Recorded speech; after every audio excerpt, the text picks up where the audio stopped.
Hello students, in the last chapter we have learned what is equal sharing, what is equal grouping, the terms of division and multiplication facts. In this chapter, in more on division, we will learn long division, remainder in division, checking division, division of 2 and 3 digit numbers. Now let's start the chapter. In long division, we arrange the dividend and divisor as given below. The quotient to be written on the top. So here the divisor is written here, dividend is written here, and quotient is written on the top. Let's see an example.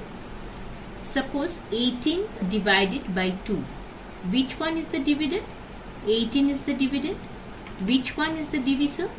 2 is the divisor and 9 is the quotient. So what we are doing? We are writing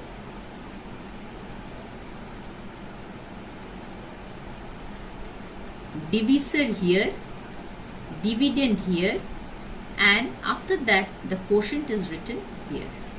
So the quotient is 9 and the remainder is 0. Now let's go to the next slide. Let's do some sums. Exercise 7.1, question number B4. Divide using the long form and write the quotients, that is Q. 48 divided by 6. So we know what we have to do. First we have to arrange it. Divisor is written here, dividend is written here. So 4 is less than 6. So 6 won't go in 4. So we have to take 48 together. So 6 8s is 48.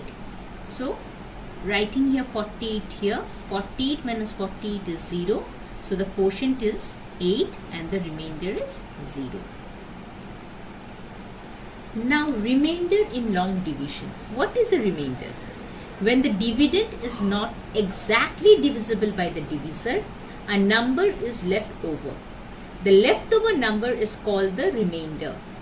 The remainder is 0 when the dividend is completely divisible by the divisor. We have seen this example in the previous sum. Here the dividend is completely divisible by the divisor, so the remainder was 0. Now here there was no remainder. Now here if we have a remainder means the dividend is not exactly divisible by the divisor. Let's take an example. 38 divided by 6. Let's arrange it. 6 is written here, 38 is here. 3 is less than 6. So 6 won't go in 3. We have to take 38 together. So 6 is 36. So 38 minus 36 we get 2. So 2 is the remainder because 38 is not exactly divisible by 6. So here we get a remainder, that is 2, and the quotient is 6. Let's do some fill in the blanks in exercise 3.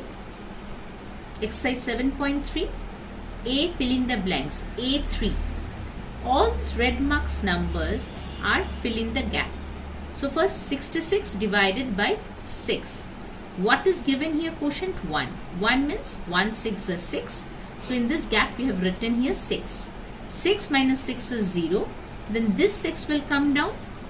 How many times 6 will go in 6? 1 time. So we have written here 1. So 1 6 is 6. So it is 0. So in the gap we are writing here 1, and in this gap we are writing 6, and here 6. Let's do another sum. A6. 665 divided by 6. Here also if we see, here the quotient is written 1. That means 6 1s is 6. So then the gap we are writing 6. 6 minus 6 is 0. Then this 6 will come down. So in this gap we are writing 6. How many times 6 will go in 6? 1 time. So in this gap we are writing 1. So 6 minus 6 is 0. Again this 5 will come down. So in this gap we are writing 5. But 5 is less than 6. So it won't go. So we are writing here 0. 6 zeros are 0. So in this gap we are writing 0 and the remainder is 5. So the quotient is 110 and the remainder is 5. Now checking the division. We have done the division, we have got the quotient, we have got the remainder. But do we know that we have done it correctly or not? Yes, we can check it. There is a formula for this. What is that?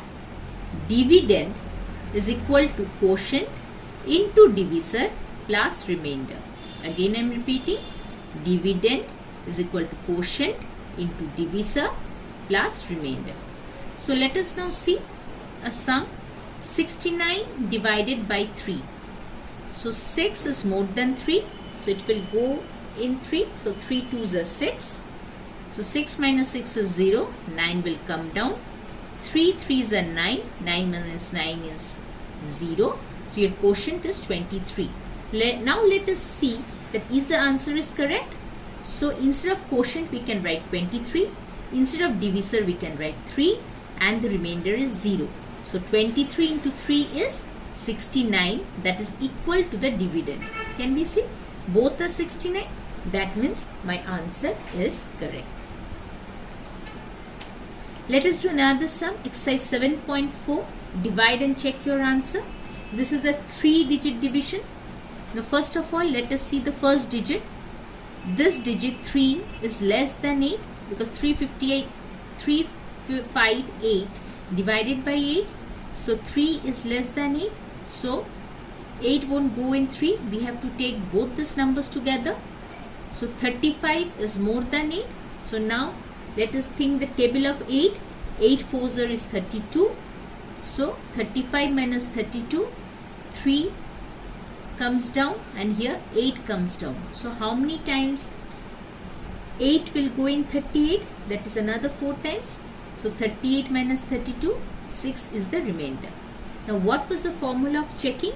That was dividend is equal to quotient into divisor plus remainder. So what is the quotient here? 44. What is the divisor here? 8. And what is the remainder here? 6. So 44 into 8 gives me 352 plus 6, that is equal to 358. This is exactly the dividend it is given here. That means my answer is correct.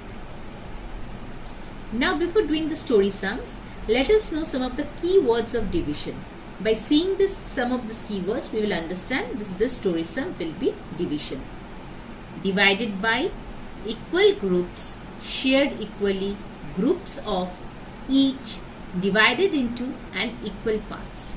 These are some of the keywords by which we can understand that this sum will be our division sum. So exercise 7.5, number 6. The price of 9 pillows is rupees 729. What is the price of 1 pillow? Now see, here we have to find the cost of 1 pillow. So the cost of 9 pillow is 729. So whenever we're finding out the cost of 1 pillow, that means we have to divide.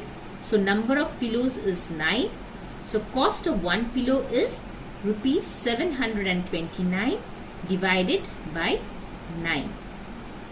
So here let's see, 7 is smaller than 9.